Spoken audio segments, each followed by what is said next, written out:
long-term social engineering project has been piggybacking, as we say, upon the phenomenon and just using it. As I'll get to what the goal of this may be in a moment, but I do believe, and you can certainly see this if you follow the careers of people like Jack Parsons or Andrija Puharic, you can see how, and even Nikola Tesla, you can see how there's a certain degree of mediumship, or the idea of contacting subtle entities, which beings that the spiritualists would call spirits, for the purpose of gaining technical knowledge.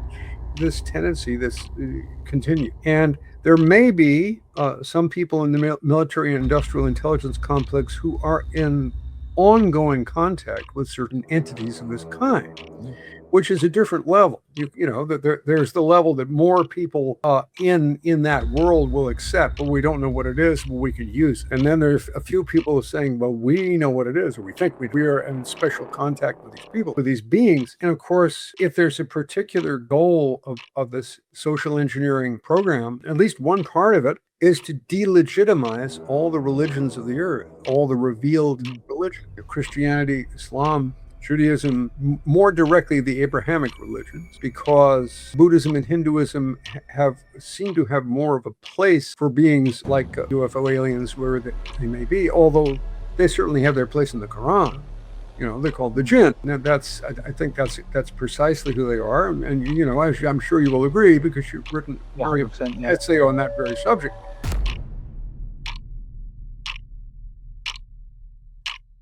In this week's episode of the Epistemics podcast, we have Charles Upton, a prolific writer and poet, someone who has spent over 2 decades studying the topic of UFOs and UAPs. He shares with us his profound insights, and we delve into the world of social engineering that has surrounded this entire topic from its very inception. We also look at the link between UFOs and the occult, and the link between transhumanism and this phenomena. It's an episode you don't want to miss, but before we get into it, if you haven't already, take a moment to click the subscribe button, click the notification bell, hype the video, and drop a like, because it helps us continue to produce this content. Without further ado, let's get on with today's episode. Let me start off by asking you, Brother Charles, you started writing about this topic, I believe, over 2 decades ago, if I'm not mistaken. Is that correct? Yeah, actually about 25 years ago. Yeah, it was 2001, just before 9/11 is when I published the first thing on this. Yeah. And what got you into the topic? What intrigued you about this subject? Well, to begin with, the idea of the UFO aliens and who were called the Space Brothers was sort of part of the complex of hippie mythology, and due to my age group and the part of the world I lived in the San Francisco Bay Area of California, that was in the air. It's one of the things that people were talking about.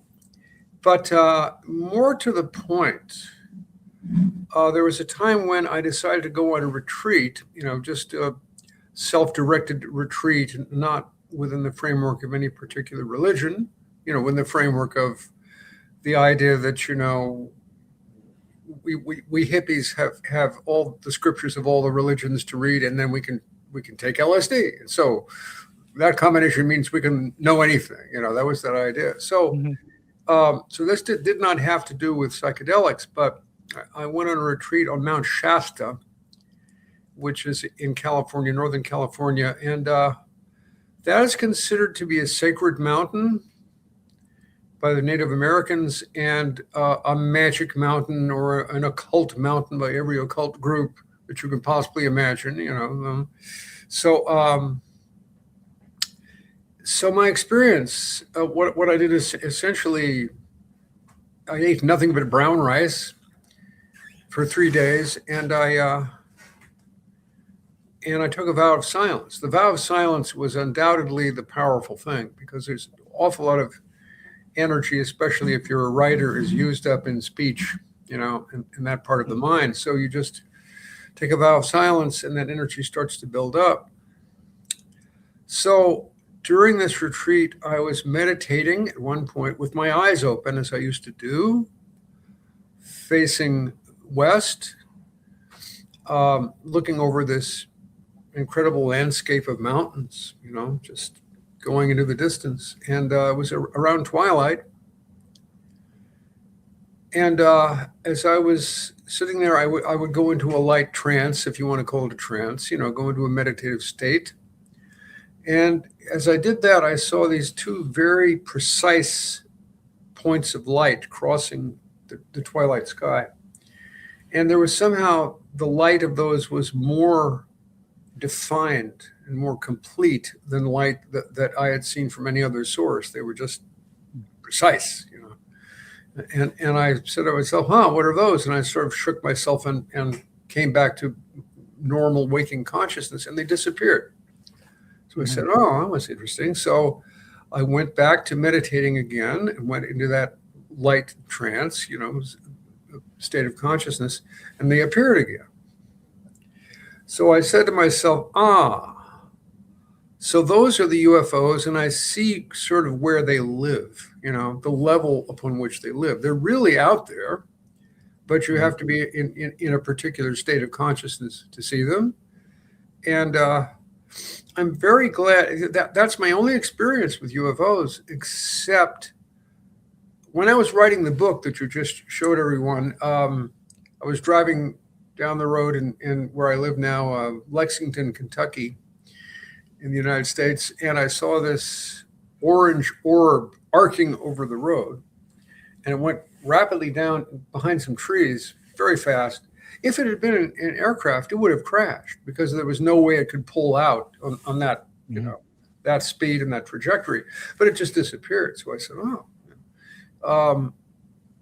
during the writing of that book.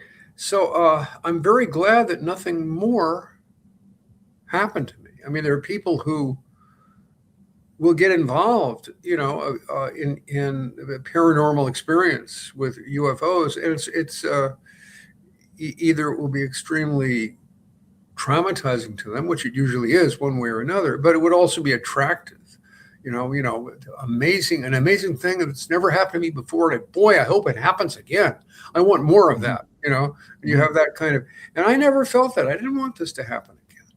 I was given just what I needed to find out, you might say the level of existence upon which these beings appear, and I saw there's someplace between the realm, of the senses, the things that come in for the five senses, and the realm of mental imagery and imagination. They were sandwiched between those two realms, and I saw that they had a real objective nature. But as many people say, when the UFO will approach them, it will change their consciousness. In other words, everything will become silent. The quality of time will change. The world doesn't look the same. And so there's definitely some relationship very often between a change in the consciousness of the perceiver and, witnessing of the UFOs. But it seems like the UFOs produce that change, whereas with me, the change was produced by meditating. So it wasn't exactly the same thing.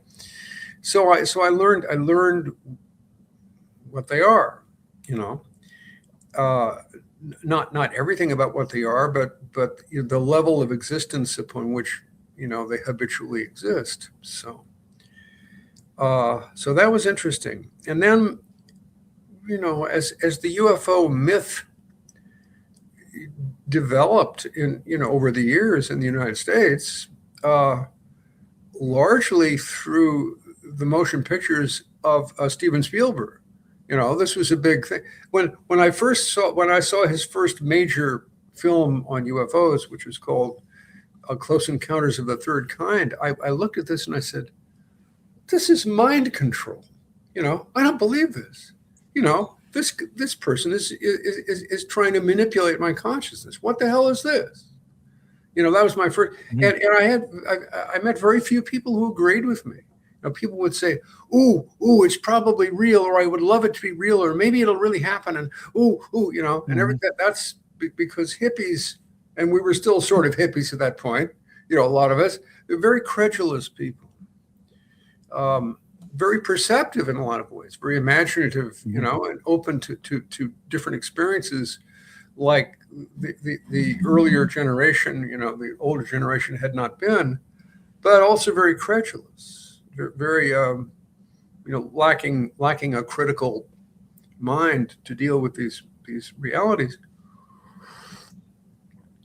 And then the next one of Spielberg's movies, which had to do with UFOs, was of course E.T., which is very much as his most recent movie, which I haven't seen, but I've seen many reviews of.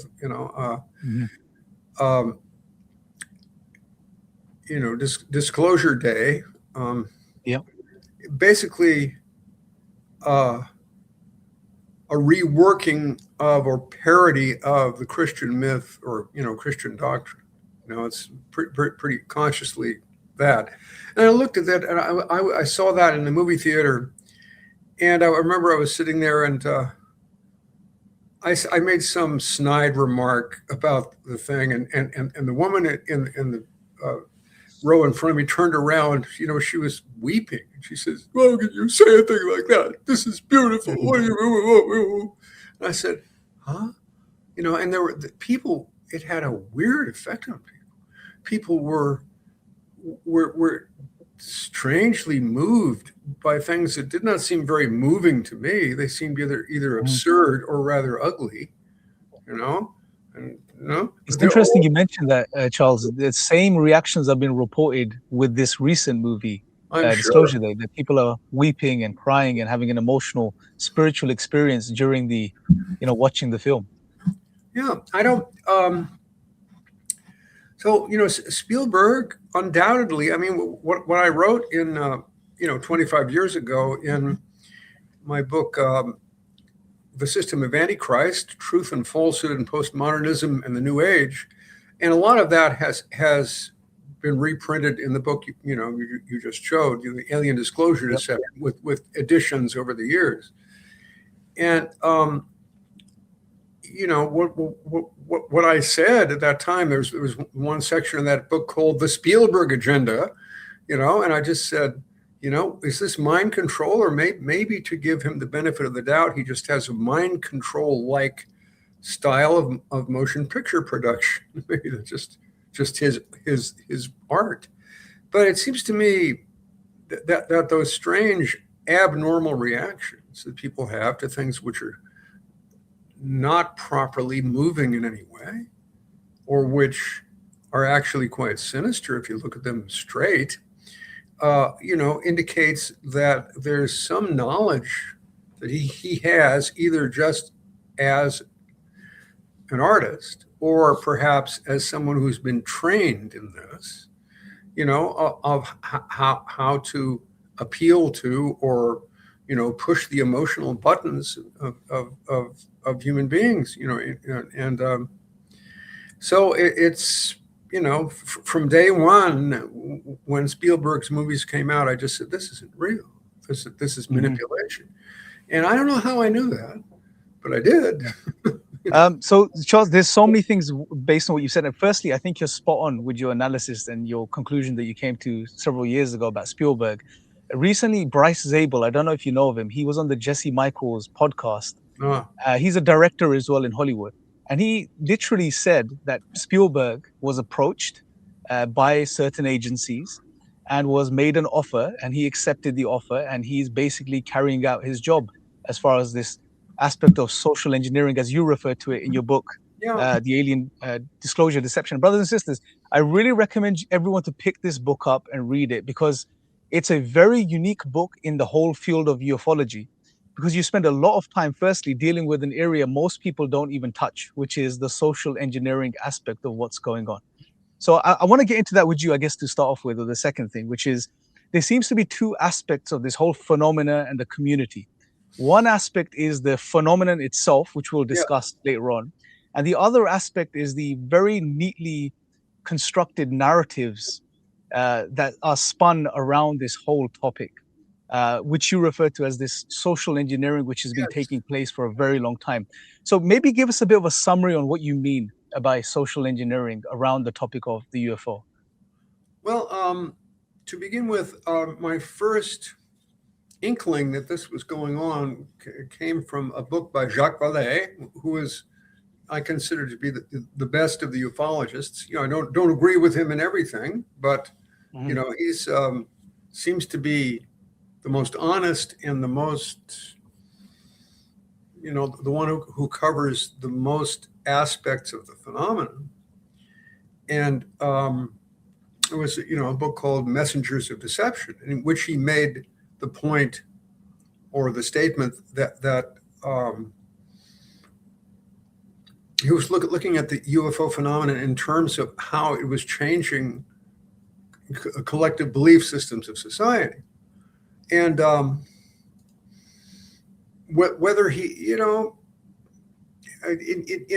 that book, one could very easily draw the conclusion that this is being done deliberately by certain human groups in the military industrial intelligence complex. Although Vallée will also say that the phenomenon itself seems to have a deceptive quality, which is attempting to alter the consciousness of humanity. But there are, from my point of view, human groups who are pretty clearly cooperating with this. As you say about the revelations about Spielberg. I'm not surprised. I mean that's exactly what I thought. There's a writer, Peter Levenda, who has written a very interesting trilogy called Sinister Forces, a grimoire of American political witchcraft. And it's a fascinating 3 books. You got to be a little careful with Levenda because he's a practicing magician.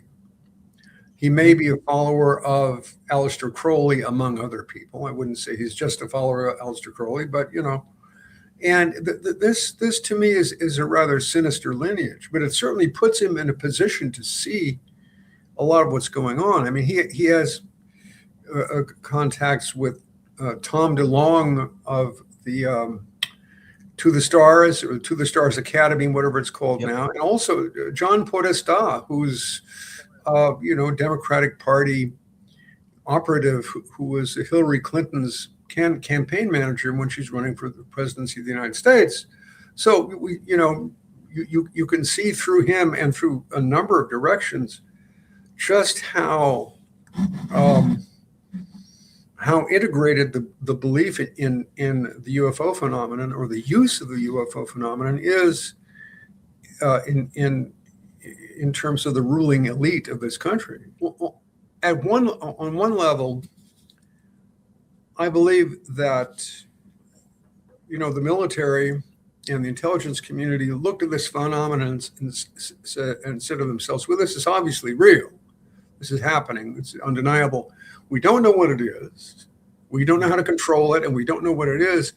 But whether or not we know what it is, we can use it because it's a constant. These things keep happening. So we will simply build a narrative around them. So whenever anyone sees a light in the sky or sees a UFO or has a closer encounter with UFO aliens, whoever they may be, it will seem to support the narrative that we are composing. So, in other words, a long-term social engineering project has been piggybacking, as we say, upon the phenomenon and just using it. As I'll get to what the goal of this may be in a moment, but I do believe, and you can certainly see this if you follow the careers of people like Jack Parsons or Andrija Puharich, you can see how, and even Nikola Tesla, you can see how there's a certain degree of mediumship or the idea of contacting, subtle entities, which beings that the spiritualists would call spirits, for the purpose of gaining technical knowledge. This tendency continues, and there may be some people in the military and industrial intelligence complex who are in ongoing contact with certain entities of this kind, which is a different level. There's the level that more people in that world will accept. Well, we don't know what it is, but we can use it. And then there's a few people saying, well, we know what it is, or we think we know what it is. And we are in special contact with these people, with these beings. And of course, well, anyway, if there's a particular goal of this social engineering program, at least one part of it is to delegitimize all the religions of the earth, all the revealed religions, Christianity, Islam, Judaism, more directly the Abrahamic religions, because Buddhism and Hinduism seem to have more of a place for beings like the UFO aliens, where they may be, although they certainly have their place in the Quran. They're called the Jinn, and I think that's precisely who they are. And as I'm sure you will agree, because you've written a very essay on that very subject. I'm in tracking, the attempt to delegitimize or control the religions of the earth for some time. It started when I was working with a friend of mine who passed away some years ago, Lee Penn, who wrote a book called A False Dawn. And it was about, he was an Anglican, worshiping in San Francisco, and he saw that his church was changing from a rather conservative Christian denomination to the most radical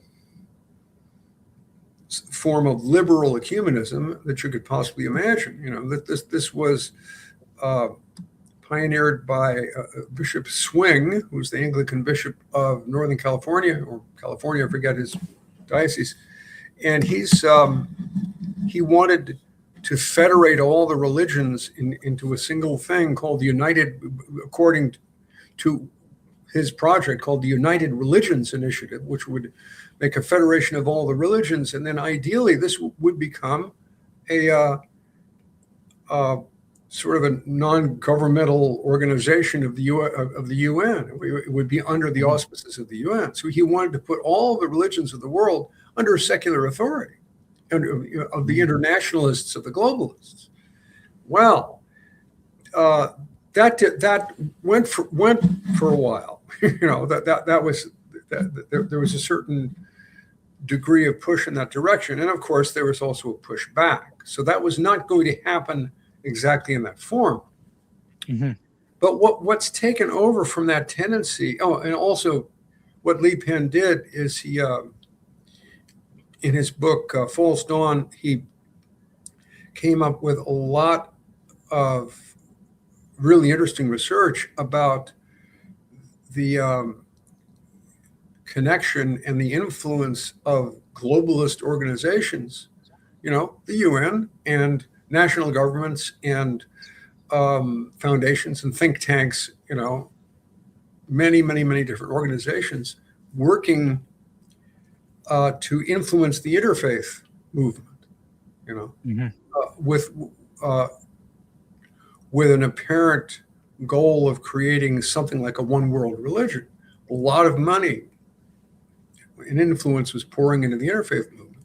Well, and that went for a while, and it certainly influenced the Catholic Church. The Catholic Church is on board in many ways, at least the Vatican is, with mm-hmm. a tendency toward a one world religion, which the Catholics hope will be them. Someone described modern day what's called Novus Ordo Catholicism as the chaplaincy of the New World Order. That's what they would like to be. They don't want a major religious development to happen that they either are not playing a major part in, or that they didn't predict or claim to have predicted. They don't want to lose their relevance. So they're very much interested in the UFO myth, and in such time as this becomes a dominant belief, at least in the Western world, which is very close to becoming, there are elements of the Catholic Church which say, well, we better put our brand on this, or we will lose our relevance and we'll become passé. So we got to say we always knew about this. There's that tendency. But beyond the overt attempt to create a one world religion, which, as I say, has a certain limitation to it. In the Western world, what finally became the ecumenism of the 1970s, 80s, perhaps 90s, goes back a ways. It goes back to colonialism to a certain degree. The British, conquered a large portion of the world, and they found, they held India, and they found what have we got a hold of here? And there are a lot of colonial Orientalists who became interested in non-Christian religions. The Jesuits were interested in them because they needed to know the religions of the people they were trying to convert. And a number of that was one whole influence. But the entire idea of that all of the religions of the world could be the intellectual, at least, inheritance of any educated person in the West. We will know about about Islam, about Buddhism, about Hinduism. That this is part of what it is to be a cosmopolitan, well educated individual. This and this developed, and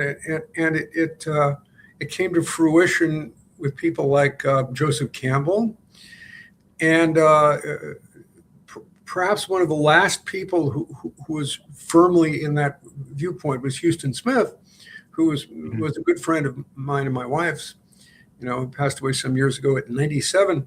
But at that point, and with them, I would say specifically, that whole tendency reached its limit.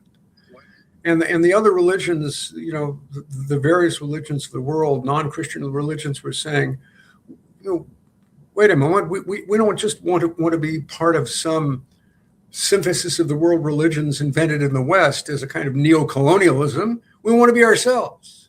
Enough of this, and there was a reaction against it. It happened rather fast, So because of that reaction, a one world religion, a literally established one world religion, it became clear that was not going to happen. But what took its place is the idea of making a religion out of UFO worship or alien worship. And this is interesting because what we have is a preternatural or paranormal phenomenon, which is becoming more and more undeniable to everyone. I mean, we can see the U.S. government, it is now, after years of debunking it, is now saying, yes, this is really happening.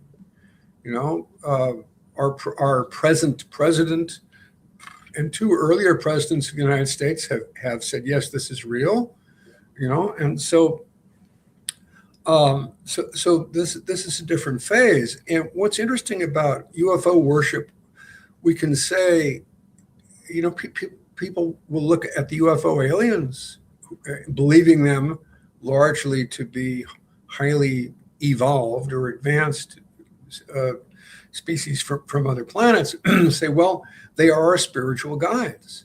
They're more advanced than us. They're more intelligent, and obviously they're more technologically advanced. and we can turn to them for spiritual guidance.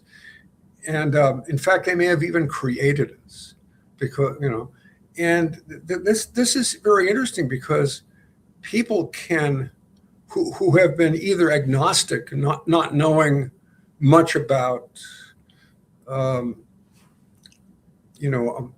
really the spiritual traditions of the human race, will say, well, at least you believe in God. Well, there's got to be something out there, some kind of force, or I don't know.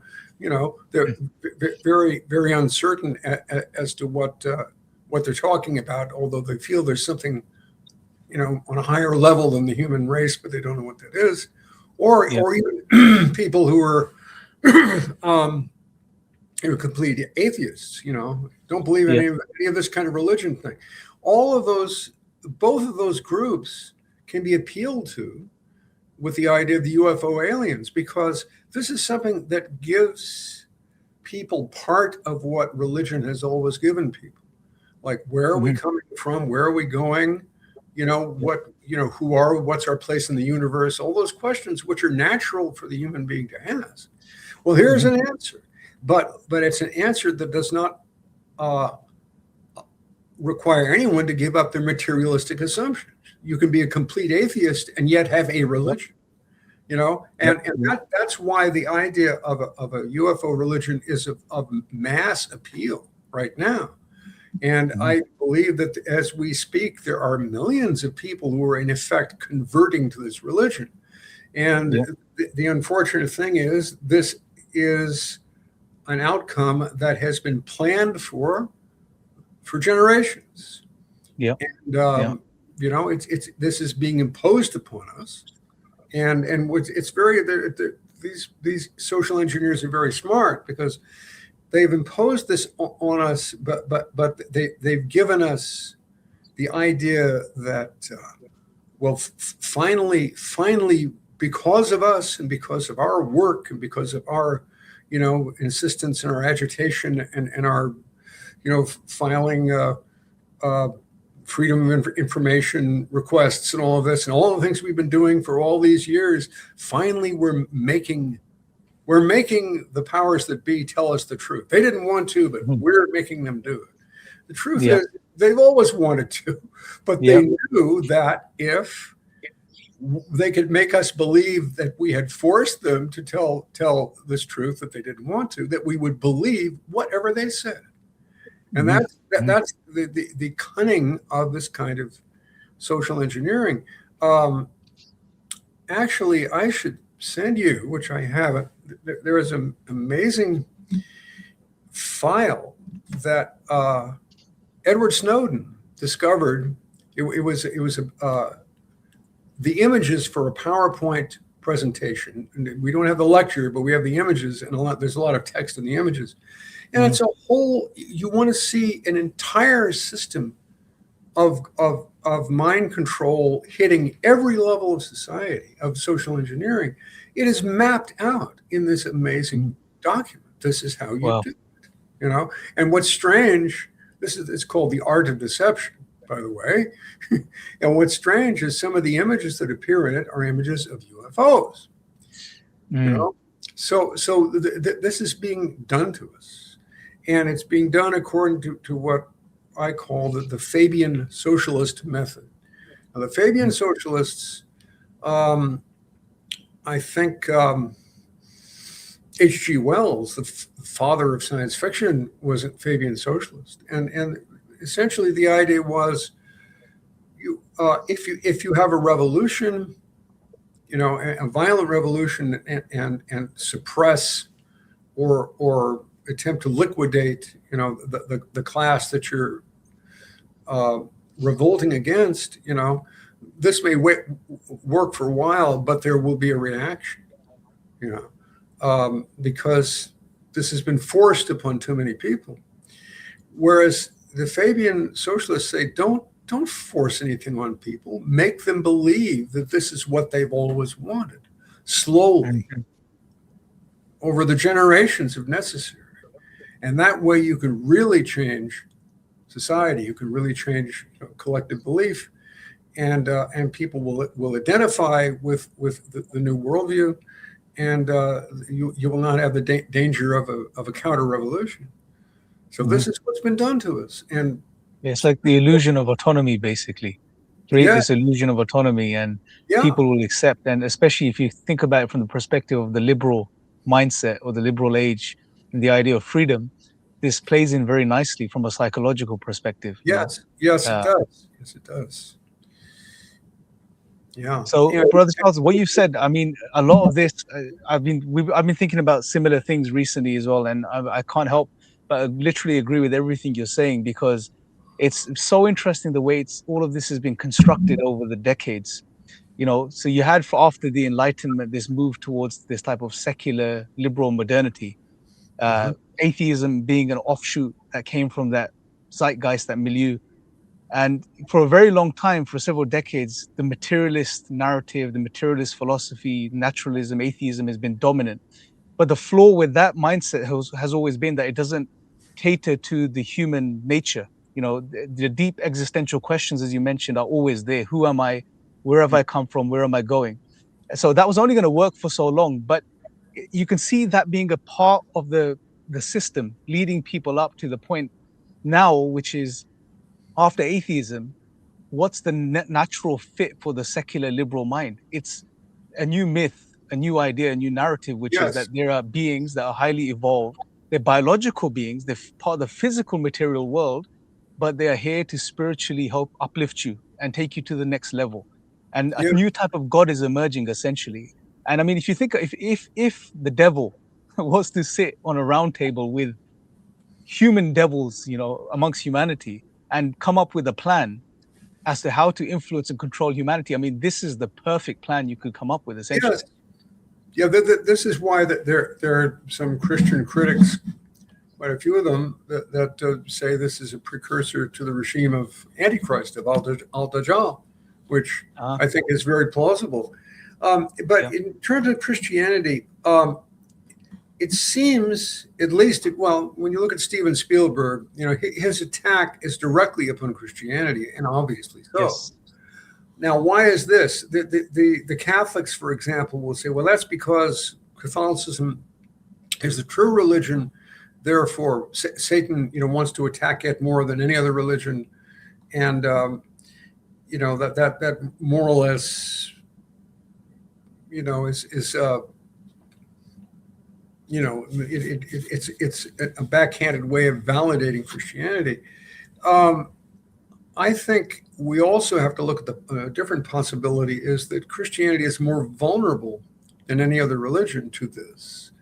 More vulnerable than Islam. Islam, the idea that the jinn are real it comes more naturally, of course, to Muslims because it's in the Quran, and what the range of manifestations and powers attributed to the UFO aliens, as you point out in your article, the Jinn hypothesis, is very much in line with what's always been attributed to the Jinn. So this is more understandable. So the term ontological shock has been used in the West to say, people say, if this is possible, then anything is possible. If this is possible, then everything's up for grabs. And if anybody tells me anything, it might be true because my whole idea of reality has been shattered by these amazing revelations. And so God knows what it could be anything. It could be anything, and whereas Muslims are more likely to say, well, we know what this is, generally speaking. This is the jinn. I mean, that's what Jacques Vallée found when he went to Saudi Arabia, that there wasn't the same sense of ontological shock. People said, oh, well, that's the jinn, of course. Yeah. And it's whereas in the West, you have two, or we say the post-Christian West, you have two vulnerabilities. One, Christianity for quite a while has had to exist within a basically materialistic society.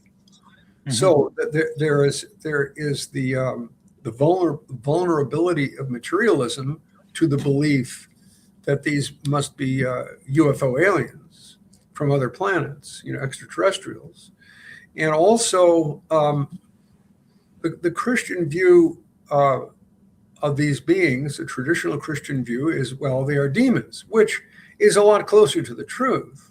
Yet the Muslim sense of what the jinn are, and they're having many different forms, some being faithful, some being faithful Muslims, some being kafir unbelievers, some actually being Christians or Jews.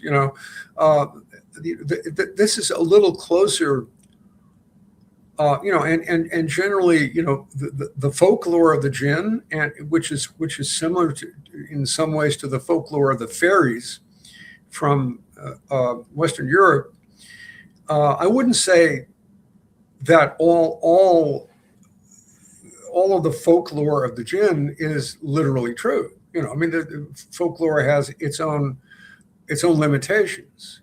But in general outline, you're getting a much clearer picture of what these beings are from Islam than you do from Christianity, even though Christianity knows certainly something about them. And to say, the Christians would certainly agree with you that, if Satan were to sit down with his, his demonic and human minions and come up with a plan to turn the world into a satanic parody of reality. The UFO myth is perfectly designed to do that. So the Christians do know something, but I think it's important. Something I don't get a clear picture of is how much of an attack on Islam do Muslims feel that the UFO myth is? Because certainly the Christians, the traditional Christians, both Catholic and Protestant and Orthodox, Orthodox Christians, will understand that this is an attack on their religion. And I get the idea that this is not as well defined in Islam. It's not looked at as a clear and present danger that we have to deal with now. Although to the degree that Christianity can be depotentiated and essentially reduced to a caricature of itself, Islam may be next on the list. Yeah, I was just saying that from an Islamic perspective, there's a number of possibilities, at least two on the table. One, obviously, is the jinn as a possibility, which is already a part of Islamic cosmology, the tradition. It's already there. The ideas are there. The idea of jinn is very well defined within the Islamic texts. So much so that you can, as in the article, you can draw very clear parallels between the UFO phenomenon and the jinn, and you can show those points of contact. But also there is the other alternative potential interpretation as well, which is that these are extraterrestrial, because there are verses in the Quran which talk about God's creation scattered throughout the heavens and the earth.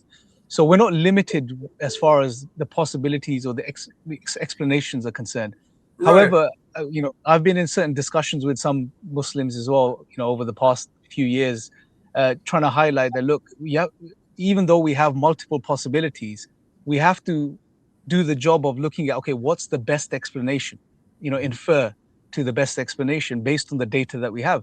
And looking at the UFO phenomenon, it seems like that the jinn, it's much more closely related to the jinn, extremely closely related to the jinn than to extraterrestrials from another planet. So, like I say, it's not the jinn of the gaps. We're not just saying jinn because we're theologically constrained or squeezed into a corner. We're making that claim based on evidence and showing the reasoning. So yeah, I think you're right. There is, and that's why the Muslim world generally, I don't think, is seeing it as a threat, at least not currently.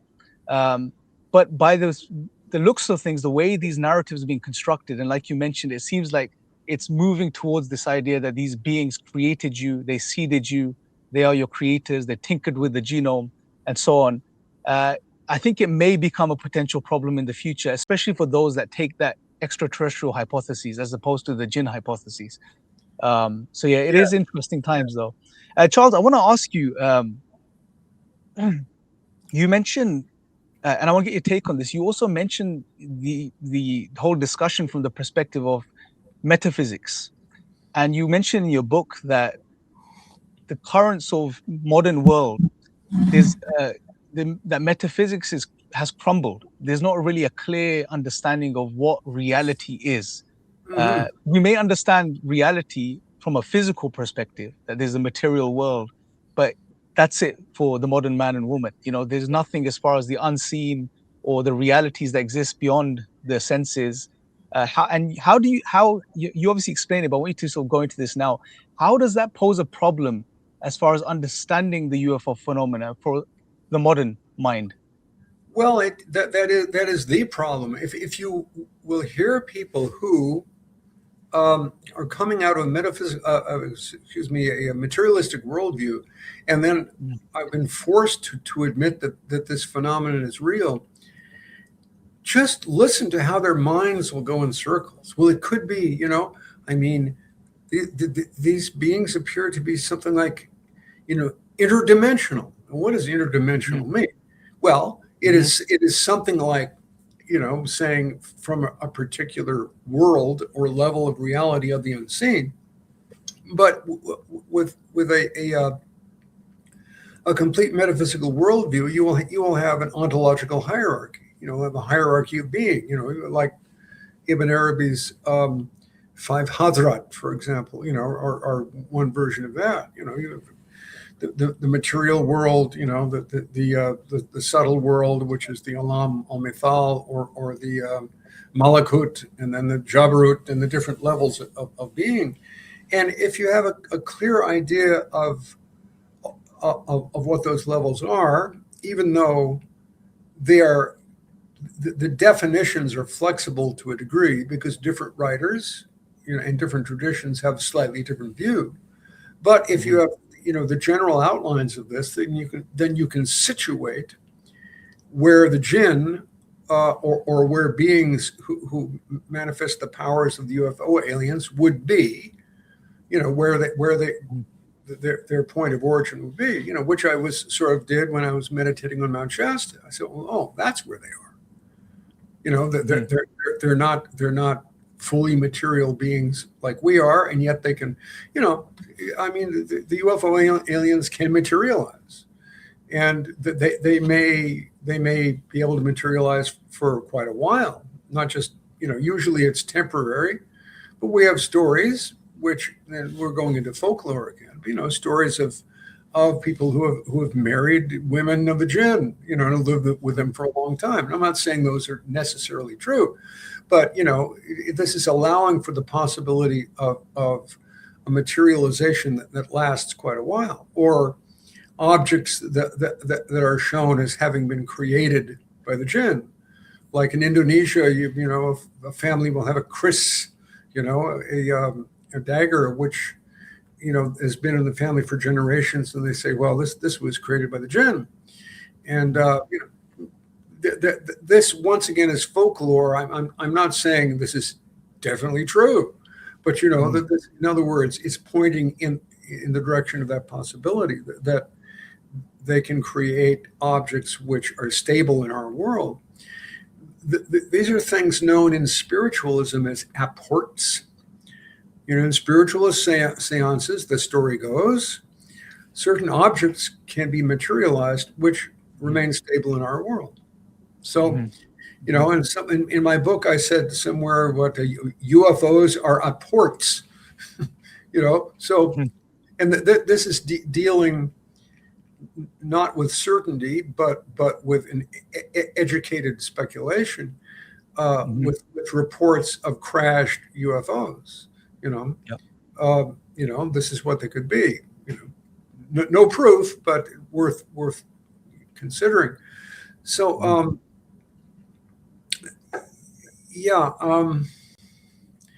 very strange. But if you listen to people who are coming out of a materialistic mindset, and they will go, it could be any. They'll say these things. They could be from other planets, but there's sound like the interdimensional, and maybe extremely advanced technology can give us the power to do the things that these beings do, or maybe, it's technological, or maybe it's something else, or maybe it's spiritual, or I don't know, and they just go around like this, and they think that if they come up with 10 or 14 or 17 explanations, then they know more. How about one explanation? One explanation for many phenomena is an explanation. Explanations for one phenomenon is not an explanation. It's a scattering of your consciousness.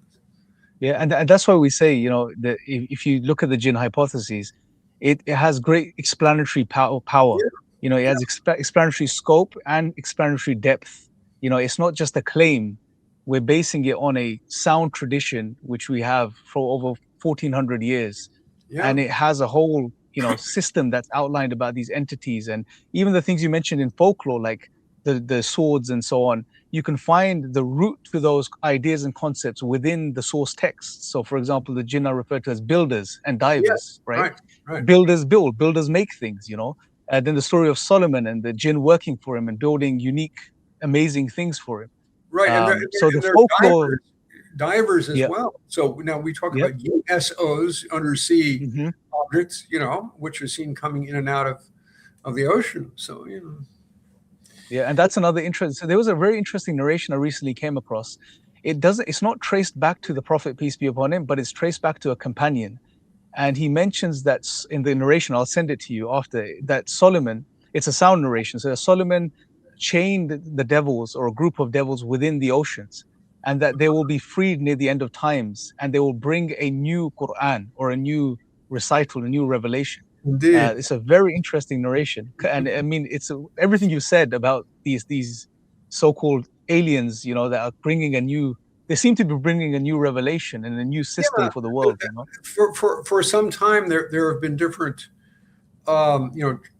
channeled religious philosophies, because the idea that you can channel extraterrestrials as if they were spirits, people don't say, wait a minute, maybe these aren't from other planets, because if they appear to you in your dreams and they walk through your wall in your bedroom at night, and this is not what astronauts usually do.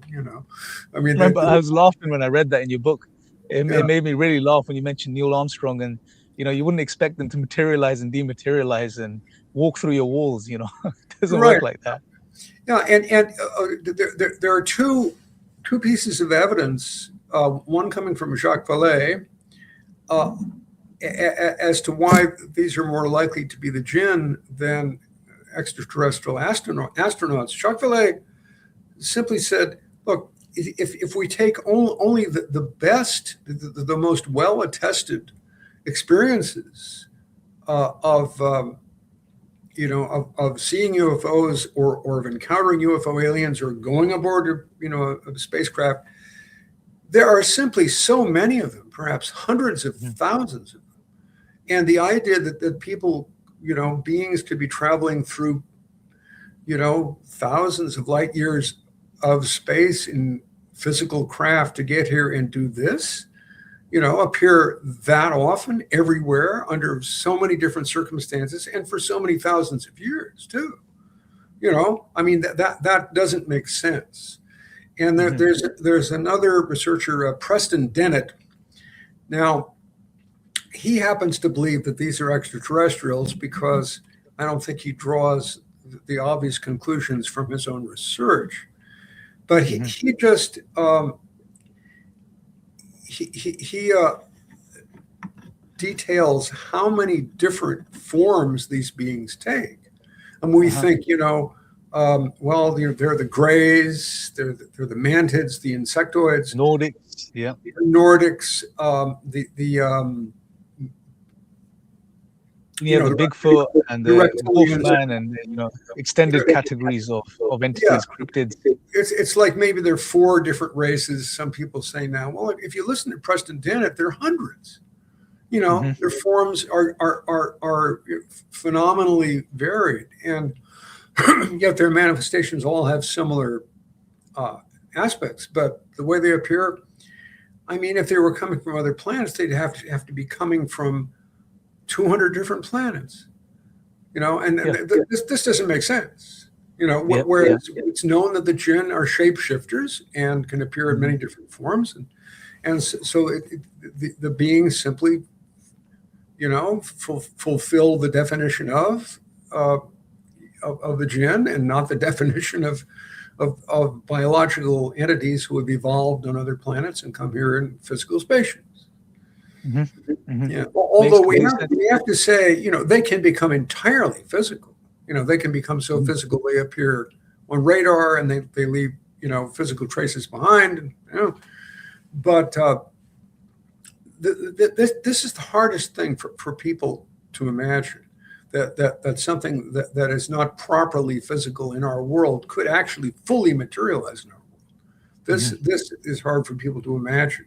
And when they think of that, they can't, at least in the West, they can't put their mind on it and say, well, that's simply what they do. It's been attested throughout history and by many civilizations and cultures that this is what they do. So this is that phenomenon. They say, well, they're still saying they've either got to be, spirits, or they've got to be, people coming from, in physical spaceships over trillions of miles of space, and they cannot get their mind on it, which is where Islam has an advantage, I think.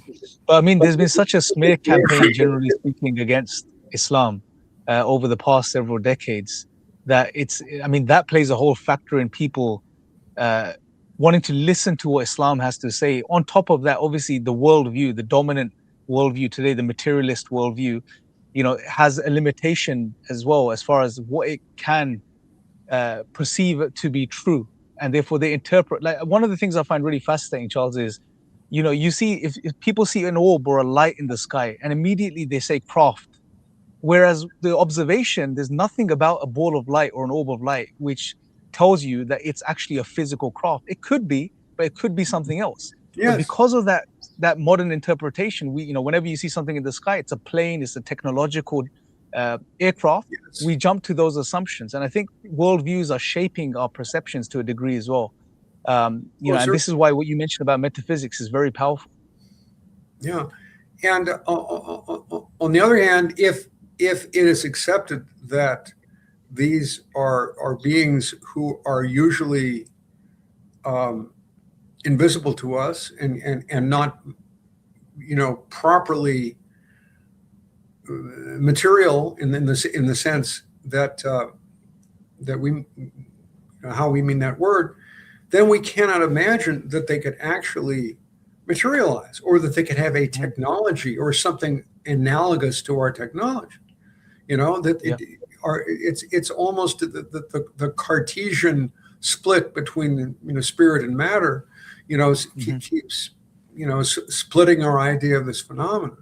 So it has to be one or the other, or both somehow, and meaning, and people become, mentally chaotic because they say it's everything or nothing, or nothing is real. We're living in a computer simulation. I don't know. It could be anything, and they go in that direction, and they can't come to a solid conclusion. You do a brilliant job in the part of your book recording primary UFO beliefs, and you highlight certain concepts and ideas which need to be separated from one another. Yes. And I think this particular part of the book is very useful for the modern mind to really sort of grapple with what's going on.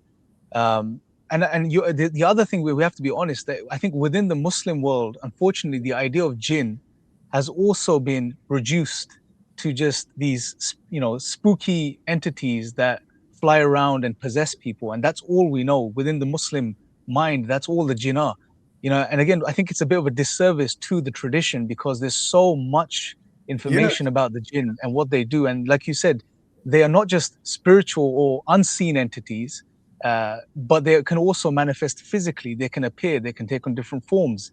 They could be killed in those forms. They can, make things. They can engage with this material world and construct from it. And I think that's something we need to work on as well, just to make sure that the concept of the jinn is once again reintroduced properly. And I think if that also happens, would also help people make those connections. And so you mentioned one thing, Charles, about why it most likely isn't extraterrestrial. The fact that there's just the unlimited amount of sightings and landings that have taken place. Are there other reasons why you believe it's not extraterrestrial? Well, their general way of presenting themselves, as deceptive. I mean, if they were extraterrestrial, they would either completely hide themselves, if they're capable of that. They would not want to be seen, and obviously these beings want to be seen. They will appear in the sky and do these amazing antics, and so they want to be seen, but they will never present themselves and saying, "Here we are," feel us, touch us, talk to us. They're continually they're elusive, and yet they want to get our attention. And if they can appear in our dreams, as I said. They walk through your wall at night to your bedroom, take you out of your body up into their craft. I mean, this is all. These are not the actions of physical beings in our sense, and I mean, they're not acting like explorers who would either rather not be seen or would declare themselves. And they obviously want to be seen, but they don't declare themselves. And they don't act like diplomats. They don't say, "Take me to your leader." They haven't done that yet. Yeah. And so James Lukatsky, I heard him say on one of his interviews, I think on Weaponized podcast, that there is this whole other dimension to the UFO phenomena, which is he calls it the paranormal dimension of the phenomena. Yeah. And according to him, this is the area that needs to be studied, which is being overlooked. Now, there's obvious reasons why, again, the modern secular mind may overlook that aspect, because it's simply hard to grapple with the tools that we have now today.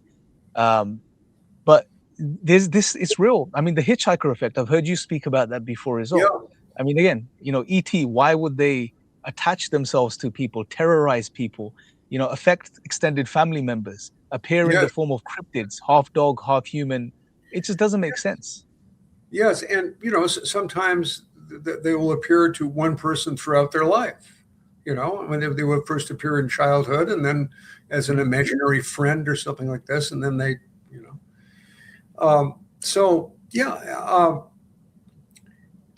and of course, one of the rabbit holes that happens is when we admit that they have these various powers.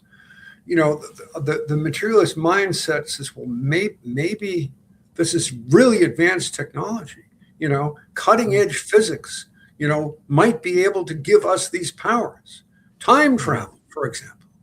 Time travel, which simply means to me that the Jinn exist in a different temporal dimension. Their time is not as linear and as ordered as our time is, or as it used to be. I mean, we're getting, I think, our fear of the future, which we have many reasons to fear, is destroying our belief in linear time. Our sense of time is fragmenting. We would say, well, maybe if we work real hard, we could develop time travel, then go back in the past and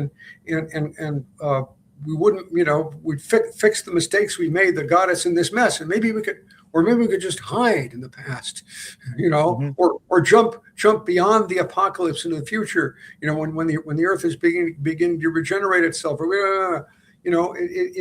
it's a response to fear, and absolutely, so we believe,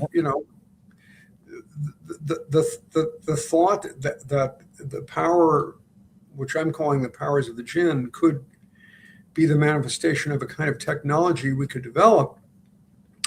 People fall into that too quickly. On the other hand, I do believe that cutting edge physics is capable of perhaps learning certain things about the Jinn that our ancestors did not know.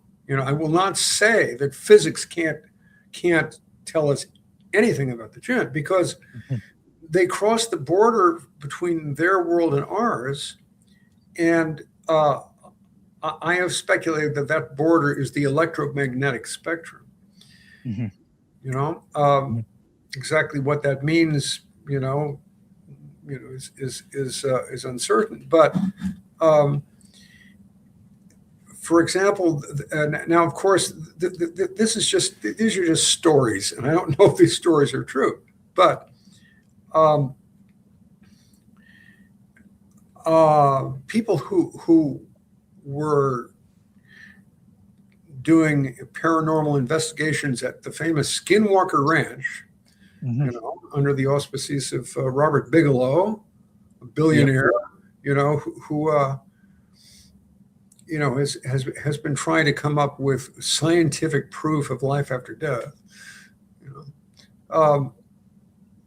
The story is that as various apparitions at the Skinwalker Ranch would occur, some of which were anyone would call UFOs, but which include Sasquatches or preternatural huge wolves, or any number of manifestations.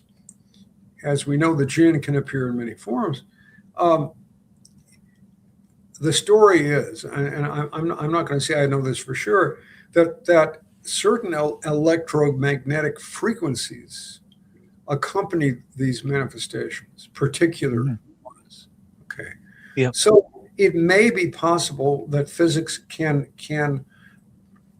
up to a point, understand something about how the Jinn manifest when they come from their world into our world. Because when they come to our world, they come into the world of our physics and our physical laws, and so they have a certain energy signature, perhaps that can be detected. I don't know. So I'm not saying that the whole idea of looking at the phenomenon through the lens of physics is entirely wrong. I'm just saying that's not the bottom line. That's not the essence of what we're talking about. That's one of the manifestations that we may be able to measure or not. I don't know. So. Absolutely. I think that's a very beautiful way of putting it, that it has to be a multidisciplinary approach today if people really want to understand this phenomena. And at the heart of it, at least, the religious perspectives and the texts and the traditions, in particular, the concept of Jinn, I believe, can play a huge role in enlightening people as to what this stuff is. But at the same time, science does, or physics does, have a role to play. Like you said, there are traces. There seem to be radiation effects associated with these manifestations.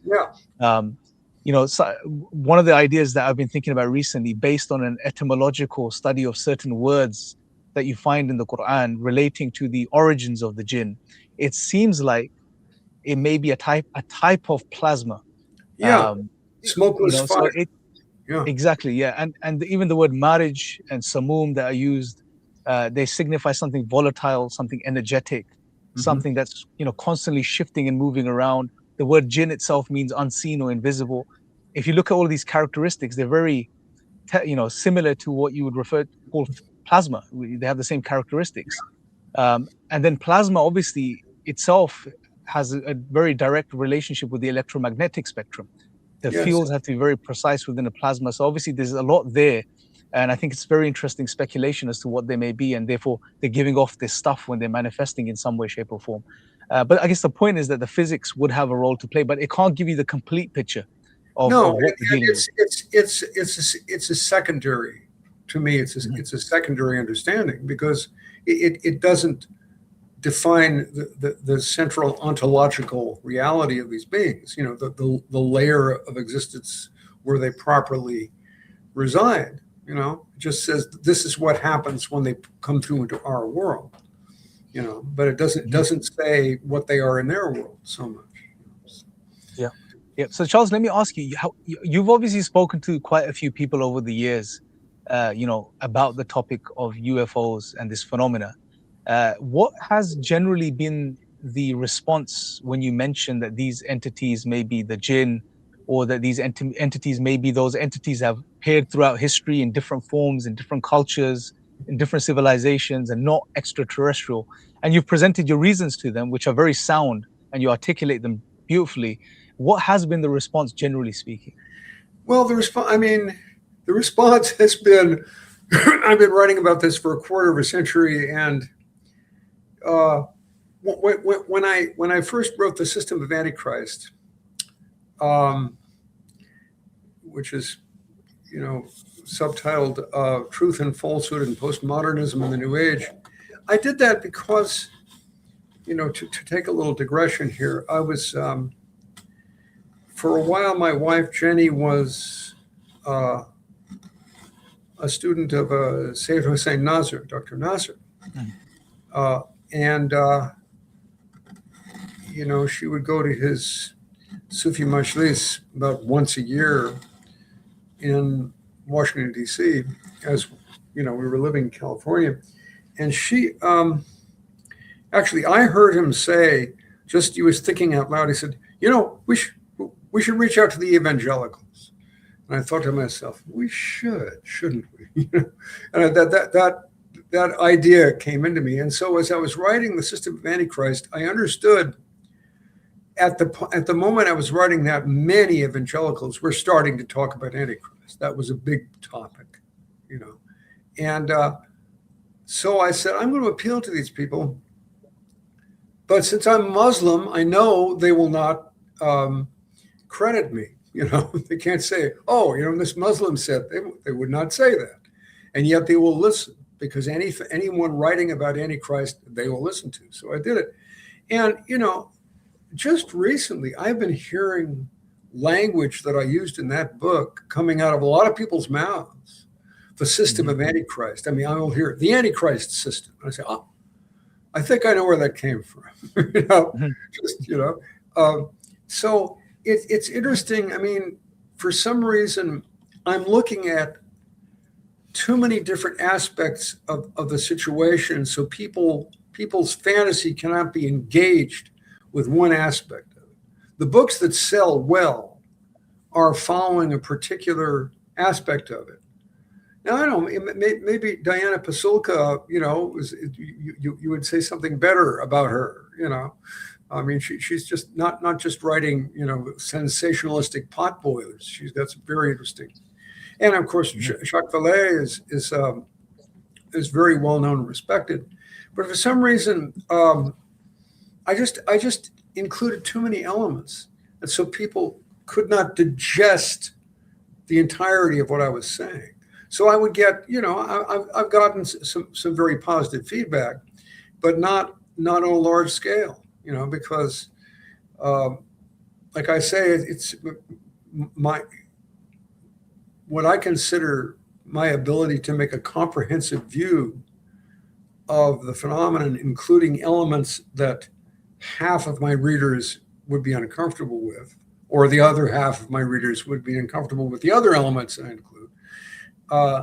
So it may be this, or may simply be, a lack of resources to market my book, the size of the press I'm using and things like this. So, my book has not been a wild success, but as with you, the people who do read it really hear it, and I haven't heard any serious criticism. Just once in a while, somebody comes through and says, "Hey, I think you're really right," which is very,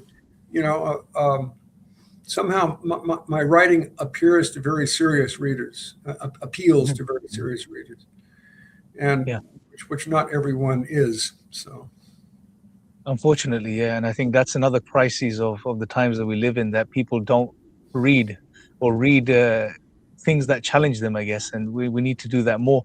And there's a couple more things I want to ask you, Charles, but one of the things I wanted to sort of really get into with you and get your thoughts on.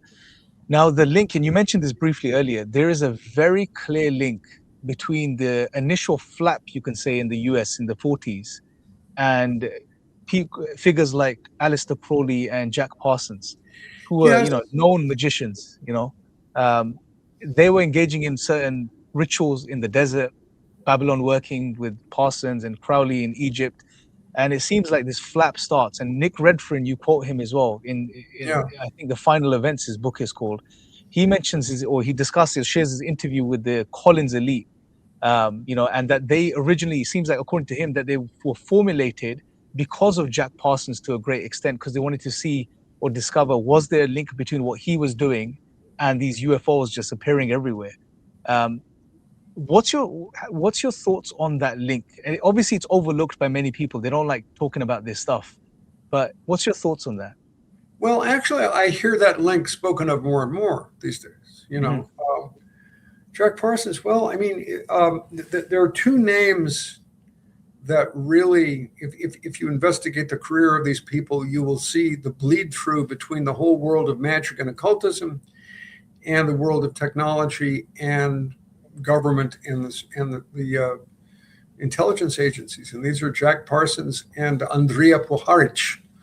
Andrija Puharich even more so than Parsons, I think. But with Jack Parsons, well, the story is that he was a follower of Aleister Crowley, who was, I would call, a black magician in Britain, who also worked for British intelligence at one point, like a lot of spies will. I mean, there's a connection between spycraft and occultism, which has a venerable pedigree. It goes back to people like John Dee, who was a occultist who also worked for British intelligence under Queen Elizabeth I. And this is understandable. It's a very similar mindset. And parenthetically, I would say occult brotherhoods, and unfortunately, including Sufi Tariqas sometimes, are a framework through which spies can operate, because they're international brotherhoods with a certain degree.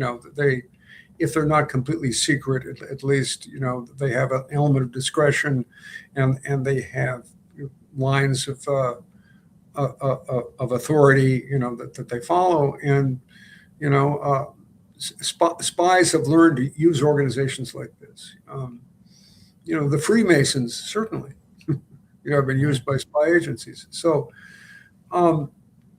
anyway, Parsons was doing something called Crowley was doing something called the Amalantra workings, which is one of his magical invocations. And one of the beings he supposedly channeled or brought through from the unseen was called Lamb, and he drew a picture of it. And many people see it was a very large domed skull being, and many people see in this the first image of the alien gray, which is very familiar to us. And but they said to Jesus, it's very common in Christian exorcism. You ask the demon its name. And so Jesus asked, "What is your name?" And they said, "Our name is Legion, for we are many," which also makes an interesting connection with the Roman legions as a, colonial occupying force, almost saying that the nation of Israel was possessed by the Romans the way a human soul could be possessed by the demons or the jinn, something like that. So the Lamb is supposed to be a collective entity, and that would put him very much in the psychic field. So that's one interpretation of Lamb. But Crowley was also doing something called the Babylon workings, which is Babalon, which is an attempt to manifest a female entity or demoness. And this is something that Jack Parsons took over. And how far he got, we don't know. But yes, he was doing certain magical workings in the Mojave Desert and stuff. And he was doing this at the same time as he was developing his, because he was a rocket scientist, and he became the co-founder of the Aerojet Corporation and the Jet Propulsion Laboratory, and so he was a recognized scientist. Apparently, what he did is essentially invent a solid rocket fuel, which is used, in many, interplanetary rockets, and also ballistic missiles and things like this. Mm-hmm. And but at the same time, he said that his life's work was to destroy Christianity, and he did pagan rituals at his rocket launchings. And so you just look at and when also his brother, who was also a father, I'm saying brother in the spiritual or anti-spiritual sense, who was also a follower of Aleister Crowley, was L. Ron Hubbard, who founded the Church of Scientology. They were both members of the Thelema Lodge, which is Crowley's religion that he invented, in Los Angeles. So this, here you see an intersection between the occult and the world of science. And Andrei Paharich is even more interesting. He introduced Uri Geller to the West, who's Israeli psychic who has a background in Israeli intelligence, who's still around. He was known for his ability to bend spoons psychically with his mind. And what happened is, he introduced Geller to the West, and then another interesting figure called Jack Sarfati. I won't go. Sarfati is still around too. He's getting better known these days. He introduced Uri Geller to none other than Steven Spielberg. So you can see these lines between connections, not just the intelligence community and Spielberg, but between lines of occultism, and magic, and it would just be interesting to concentrate on that one connection, and and marshal all the research we can just to look at the connection between occultism and the military-industrial intelligence complex. This has been done by many people, but they haven't done it all in one huge book, which I'd like to see. Maybe the closest to that is Sinister Forces by Peter Levenda, but there are plenty of other people who've gone in that direction. And I hear that Diana Pasulka's next book, which ought to come out in about a week, is going to be dealing with that. So, and it brings in the topic of AI as well, which I think is very interesting. But before we get to that, you mentioned a few times this link between certain factions, potentially of the government or the deep government, the government within the government. It's almost like one of those Russian dolls, the whole system and structure. That they're connected possibly to these entities. Obviously, we call them the Jinn. And this reminds me that there's a very amazing verse in the Quran in Surah An'am, verse 128, where it says, and I'll read it out. You've probably come across this, and it says, and mention, O Muhammad, peace be sallam, the day when he will gather them together and say, O company of Jinn, you have misled many of mankind, and their allies among mankind will say, our Lord, some of us made use of others, and we have now reached our term which you have appointed for us. So, and the verse continues, but it highlights clearly that there seems to be a faction amongst humans that are in contact and liaising with these entities, and that they'll be called out, that they'll just. So this idea, again, even this idea, which seems to be the case, like you've outlined many times, is there within the texts. So you talked about Dr. Pasulka, her new book coming out on UFOs. Obviously, she's spoken about AI before, and I know you speak about the sort of transhumanist movement and AI. And I think, again, you were talking about this very long ago, and what you mentioned is we're seeing it, come into existence in front of us. we are in a techno-secular transhumanist age. You have some of the richest and wealthiest people in the world today that are heads of these tech companies developing AI technologies and transhumanist transhumanist technologies, if you like, as well. What do you see the link between the whole UFO phenomena and AI and transhumanism? Now, one thing that I sort of noticed, at least on a superficial level, is when you look at the archetypical gray and the technology or the craft that they have, even the big head and the shrunken bodies, it almost suggests symbolically that these are beings that have transcended normal human biology, and they are, no longer using their physical bodies anymore. They are connected with their technology, and there's claims that there's a consciousness connection between this tech and these entities, which humans are after, apparently. But how do you see this connection between AI, transhumanism, and the UFO, UAP, NHI phenomena? Well, I would say that the UFO aliens, as they present themselves, seem to be the patrons. I would say the spiritual, that's probably not a good use of the word spiritual, but the spiritual patrons of transhumanism. The idea, and this is an idea that's also espoused by Jack Sarfati. Maybe I'll tell his story in a moment.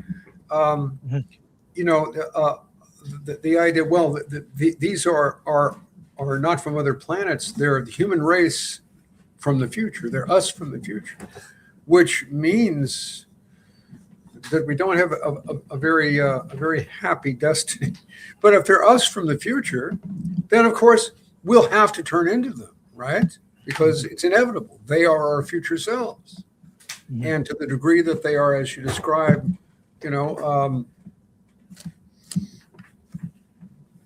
not fully integrated with human bodies as we are now, and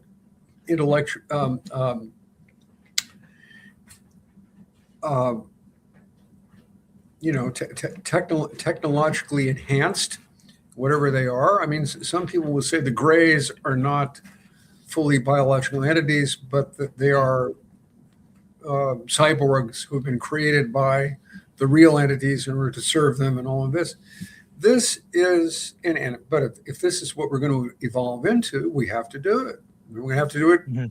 Let's do it now. That's another aspect of well, I mean, this all goes back to, Iblis,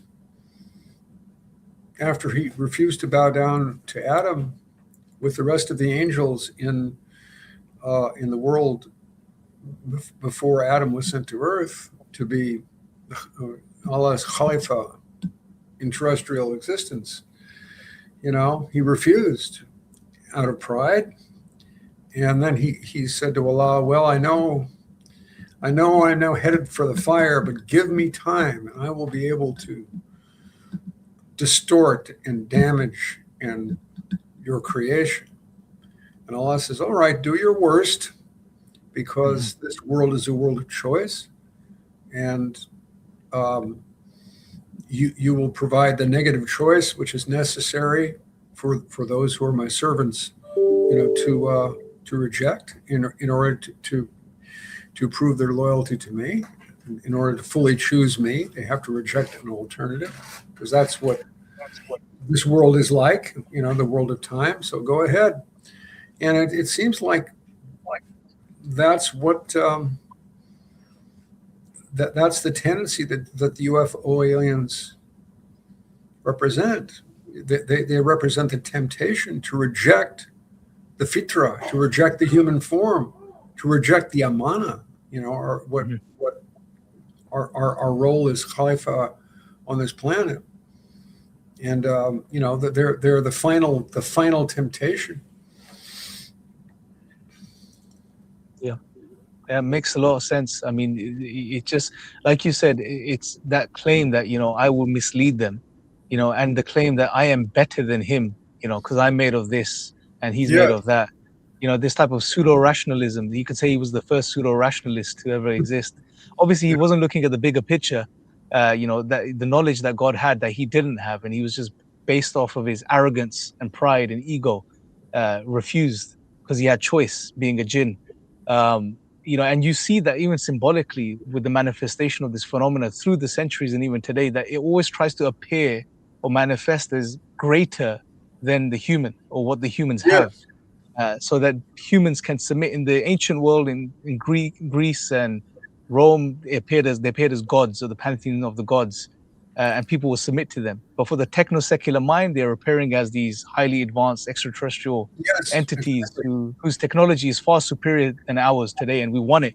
And that leaves us in a state of awe, and awe creates this sense of submission eventually towards these beings. Um, it's very interesting, Charles. Where do you think this is going? Like, we know where it is today. The prophets are already here. We have people like Chris Bledsoe, Stephen Greer, and others who are these channeler prophets. You can say, they have their modalities of communicating with these entities to summon these entities, and even the language they use is the language of the magicians of the past. Yes. Oh, yes. But the prophets are here. The revelations are coming because they're receiving messages for people. They, in some cases, apparently, creating healing for people, from certain conditions, etc. Where do you see this going in the next, say, 10 years?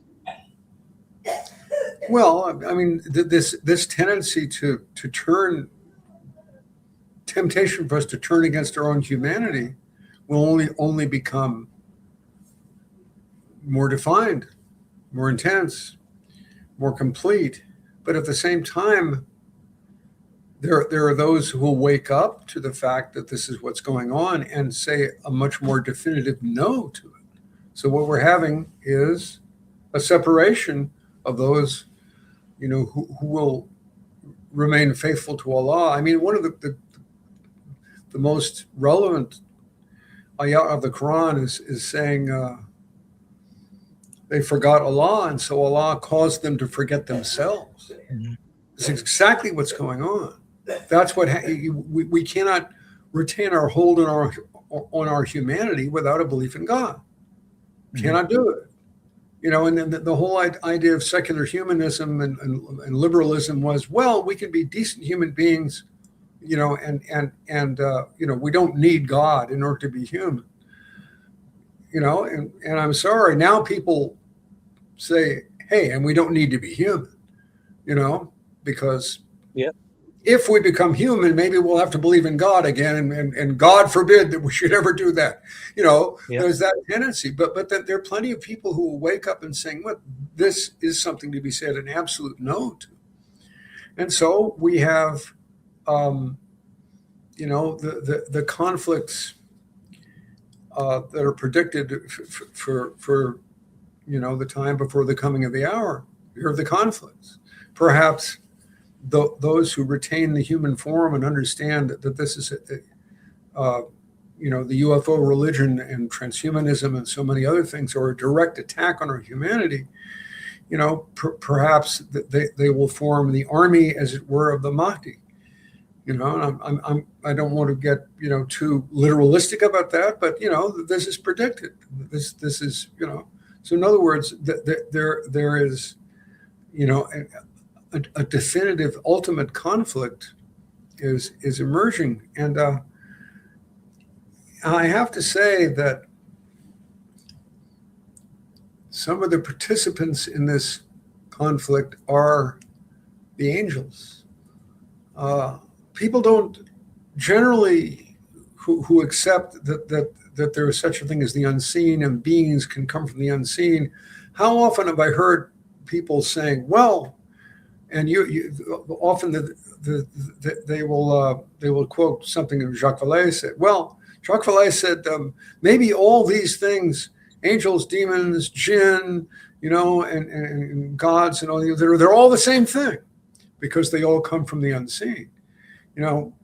We need some more discernment to see the difference between the angelic and the jinnish. They're just different levels. And the angels are on a higher level, definitely, than the jinn. And the angels are formidable. Yeah, I mean, and the deception is prevalent. You can see within the UFO phenomena, whether it's on the part of the human beings that are constructing narratives or on the part of the phenomena itself, the jinn themselves. or the shayateen amongst the jinn, the evil jinn that seem to be behind all of this. And obviously them not being the perfect, it's evident from their manifestations that they're not perfect because they let the cat out of the bag, if you like.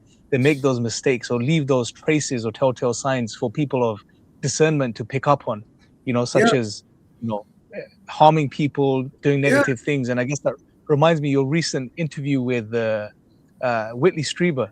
It seems like from that interview that you've had some influence, at least on the part of, because I recall your earlier discussions with him, and he seemed to be quite, against your opinions and your views. But it seems like he's slowly and gradually moving towards an acknowledgement of at least some of the stuff you've been saying. Inshallah. Yeah. Yes. Yeah. Well, Whitley Strieber,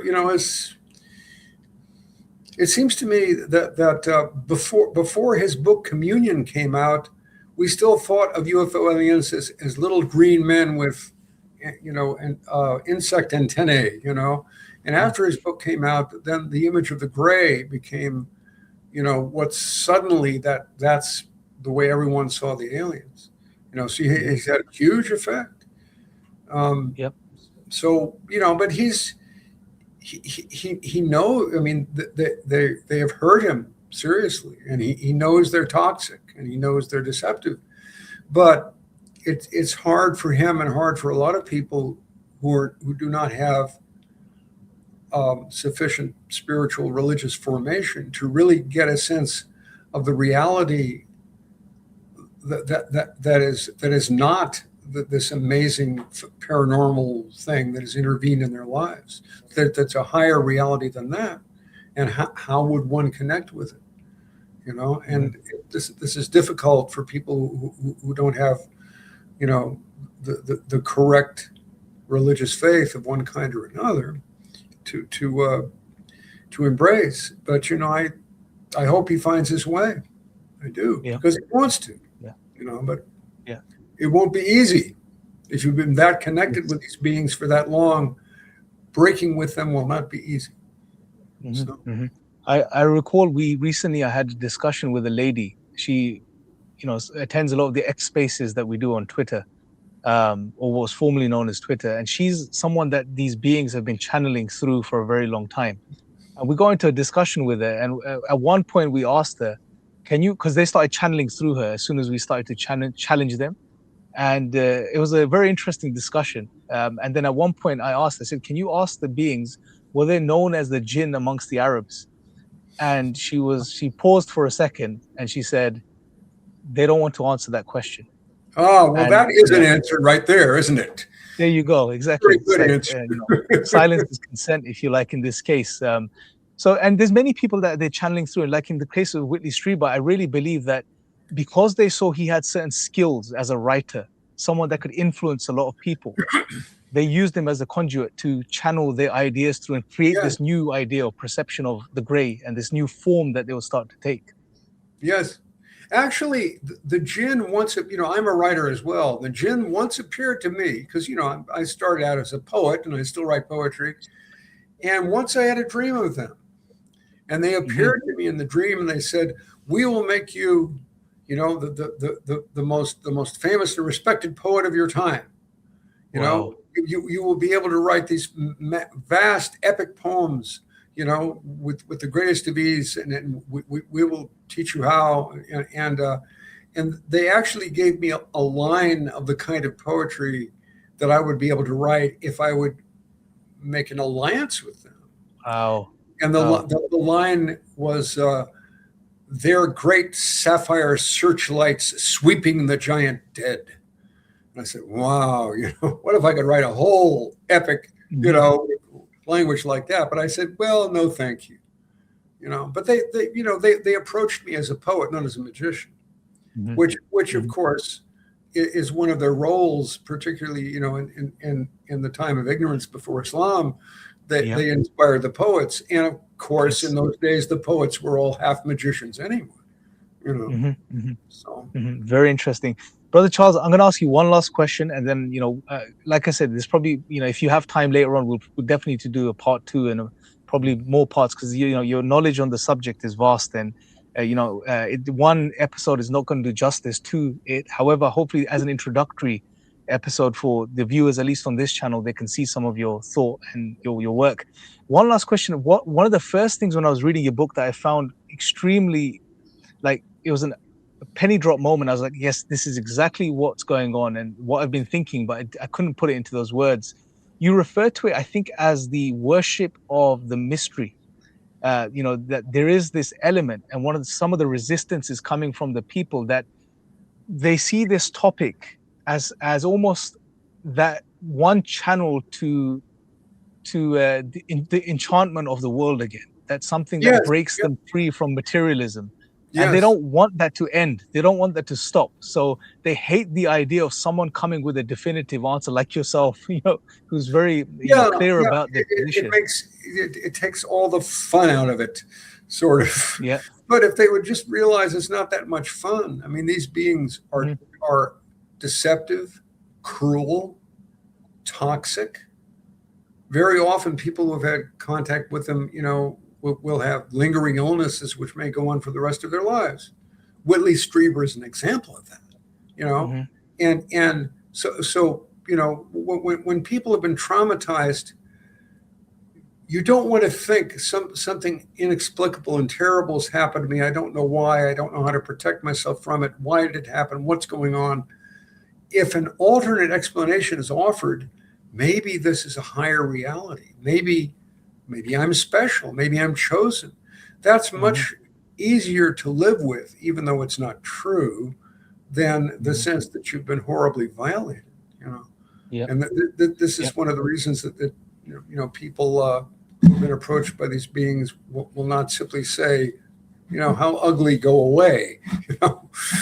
So. Charles, I've also noticed that there are some individuals, at least, social media influencers and certain people like Greer and others, who seems to be pushing this idea that it's a good thing to contact these beings and entities. Oh, yes. Even Gary Nolan, like when he mentions that the brain scans show that the people that are contacted have more developed brains, or parts of the brain are more developed. It's almost like a new form of eugenics, that's been pushed as an idea.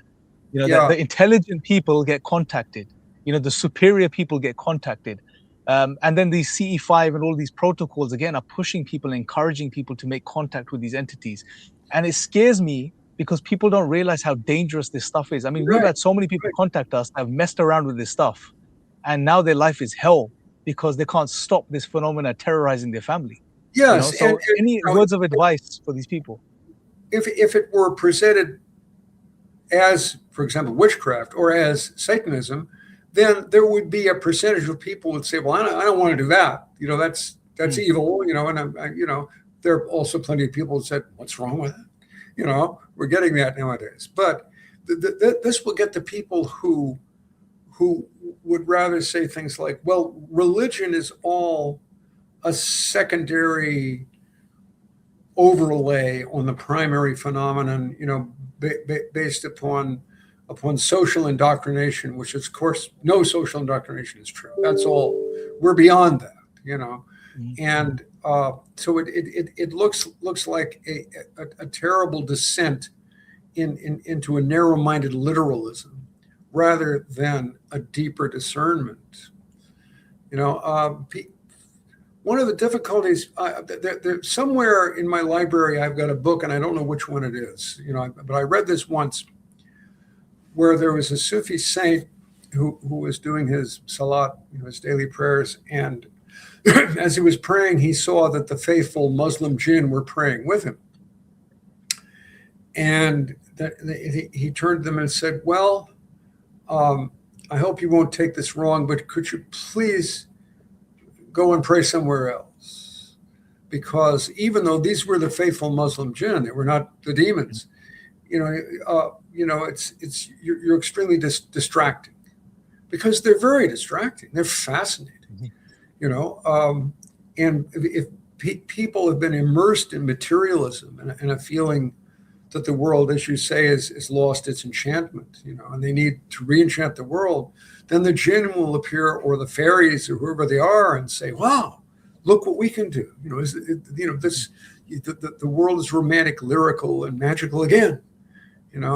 And this is very seductive to some people who are just weary of the burdensome quality of materialism.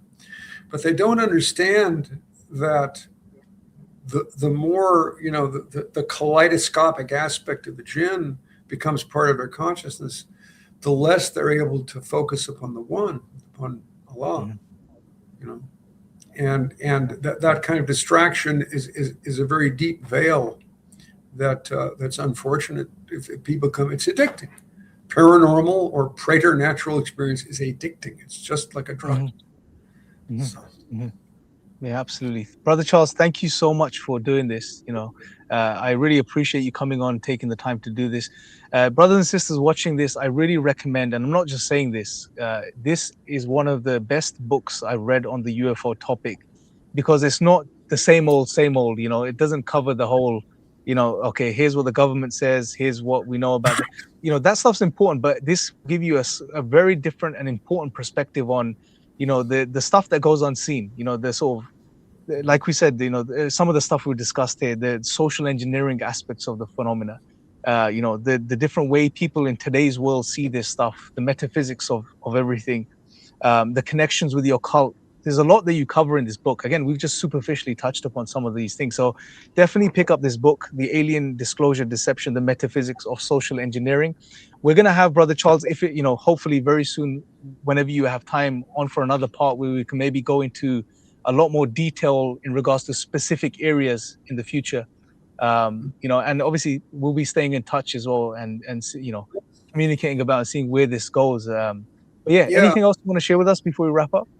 Well, I'm just wondering that there are some of the best critics of the UFO myth are Christians. And I'm wondering if any of those Christians would be willing to dialogue with Muslims such as you and myself to see if we can compare notes. This may or may not work because, Christians have a sacred worldview, which they hold to if they're truly traditional Christians, they hold to very strongly, and saying this is the view of reality that we can use to see the deception of the UFO aliens and to stand against the whole development of the UFO religion from the standpoint of Christianity. Some of them may feel that if Muslims have something to contribute, that will weaken their position. Others may feel that they may want to expand their view a bit and see what other religions are saying about the same problem. So, let's see if that develops. Yeah, let's see. Thank you, Brother Charles, for your time. Really appreciate you and coming on and sharing your thoughts and your wisdom and your insights, that you've gleaned and gathered over the several decades, past several decades on the topic. And yeah, thank you so much. We'll speak very soon. Take care. Yeah, wonderful to talk with you. And we must do this again sometime. So we will. We definitely will. Thank you.